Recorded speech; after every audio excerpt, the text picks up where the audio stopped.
किसान आंदोलन से जुड़ी सबसे बड़ी खबर। राष्ट्रीय राजधानी दिल्ली में बेकाबू हुआ किसान आंदोलन। एहतियातन दिल्ली के 5 इलाकों में इंटरनेट सेवा बंद। वहीं आईटीओ पर एक आंदोलनकारी किसान की हुई मौत।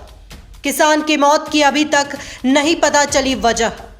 बेकाबू होते हालातों पर गृह मंत्रालय की आपात बैठक शुरू। दिल्ली में सुरक्षा के हालातों पर हो रही बैठक।